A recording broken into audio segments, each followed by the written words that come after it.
Wow, mga chong, tingnan ninyo naman. Ganito pala karami ang isdang lapu-lapu dito. Chong, mga chong, magandang gabi. Ayan, gabi na talaga. Gabi na nakauwi sa Layo Pangga. Ayan, mga chong. Over. Over pa rin.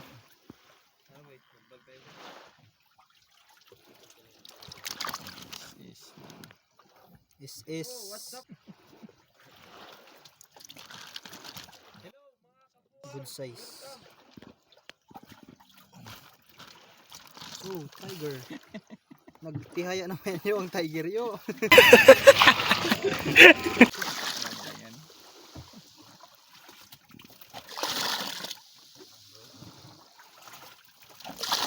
Takpan na ako.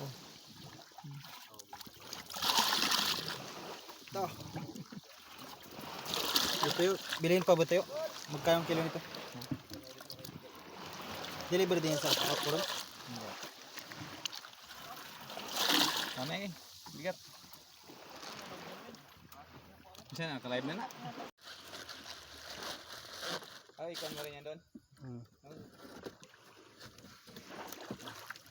Manjong, patayin sa manjong.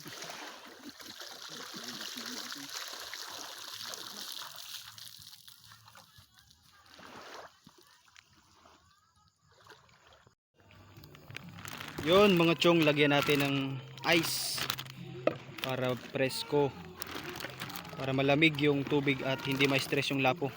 Kung stress kayo, mas na-stress yung lapo sa inyo ha. Namatay pa naman yung isang lapo. Yan mga chong, ginabi na yung biyahe natin ngayon kasi kailangan natin ihabol sa stop buying. Bukas kasi hindi na sila mamimili. Tapos mga chong, kapag nakahinto naman, kailangan ginasalok-salukan yan para may oxygen.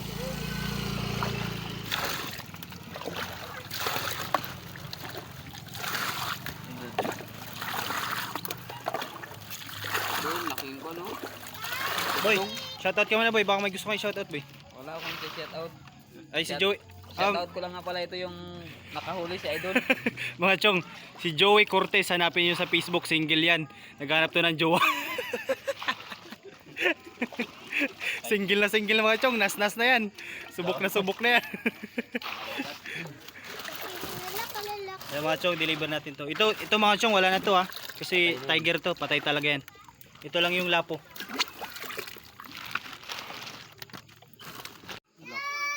Yun ha. Unang lagay, over.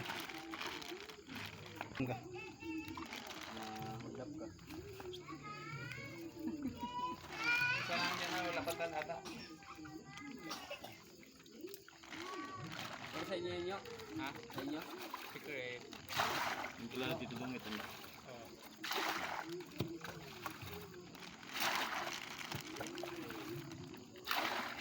Itong tiger. Expert. Daw expert gid ba? May mga chong, tinalian na ng goma sa loob.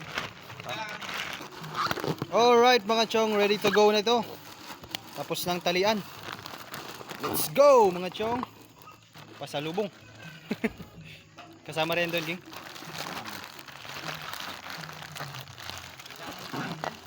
Ayan mga chong, ang ating Layo Pangga. Huli nila yun, yung isda na yun. Saka si Gingging.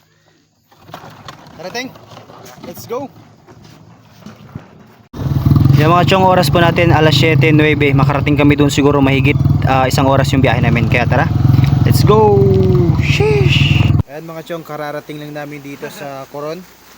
Oras natin alas 8:17. Umalis tayo kanina sa lugar natin 7:09. Mahigit din isang oras yung biyahe namin.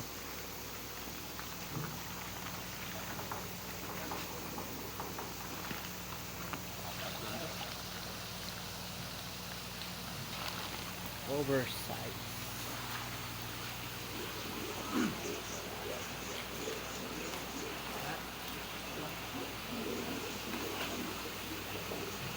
Yung mga chong, tinuro tayo dito ni Kuya. Kuya, anong pangalan mo?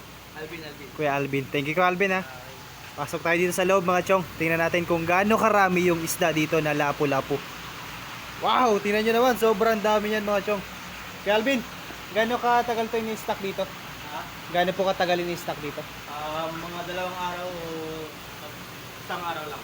2 o 1 araw ini-stock dito sa aquarium tapos deliver niya sa Sa Manila. Maynila. Sinasakay sa eroplano ba o barko? Aeroplano. Aeroplano mga chong. So sinasakay itong mga lapu-lapu na to sa eroplano. Tingnan nyo kung gaano karami itong lapu-lapu dito. Yan. Andito kami ngayon sa aquarium mga chong. RBM. Shoutout mga chong. Dito kami nag-deliver sa RBM Aquarium. Wow mga chong, tingnan niyo naman. Ganito pala karami ang isdang lapu-lapu dito.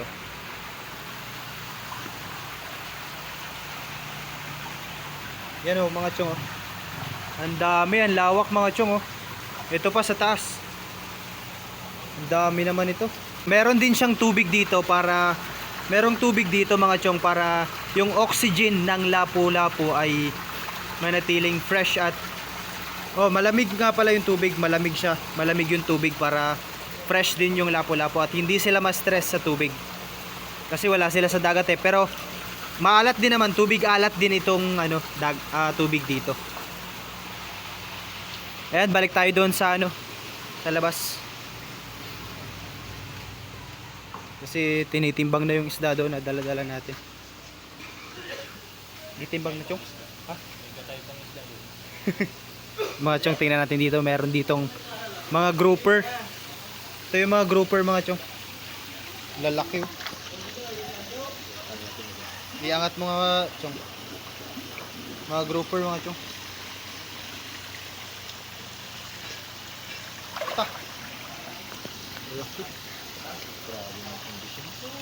Condition yun. Ayan mga chong, andito yung daladala nating lapo. Bali 4 na piraso ito. Nilagay muna dito sa sa aquarium saglit. Mga 5 to 10 minutes muna para pa-condition muna bago siya isasalang sa timbangan.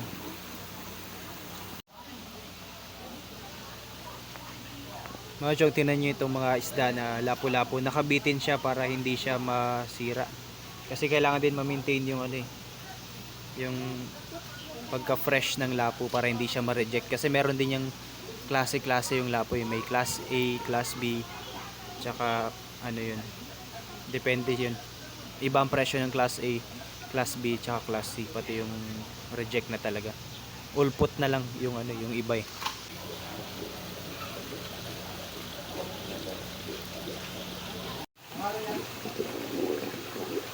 Ayun mga chong, tinimbang na yung isa 1.8 kg. Ares, 1.3.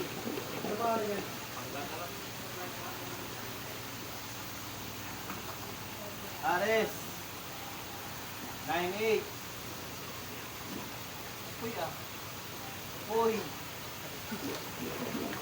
Uy. 1.9. Opya! Lalaglag pa. Kasama pa rin yan. Hangga. RKC. Yan yung dala natin mga chong na tiger. 1.6 kg. Tapos na ipatimbang yung 4 na piraso. Antayin na lang natin, kukwentahin na lang yung kung magkano lahat. Tapos papakita namin sa inyo kung magkano ang benta namin. Yo, what's up mga chong? Andito kami ngayon sa aquarium. Kung makikita ninyo, naka-helmet pa si Kuya Carls ninyo kasi kailangan naming ihabol ngayong gabi yung pag-deliver ng lapo na nahuli nila yung pangga tsaka ni Gingging pati ni Kuya Dudong. Kasi bukas mga chong, stop buying yung pamimili nila ng lapo. Ibig sabihin hindi muna sila mamimili ng lapo.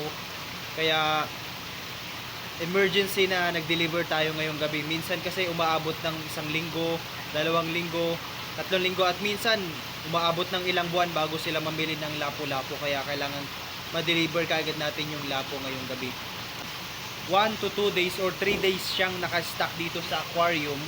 Tapos bago siya i-deliver sa Manila, isasakay siya sa eroplano mga chong.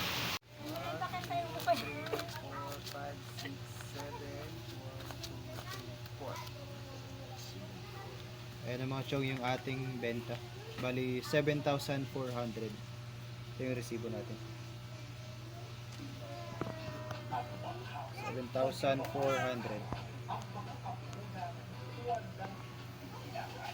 Paano natin? Kasi gawa pa. Kwarta mga chong. Let's go.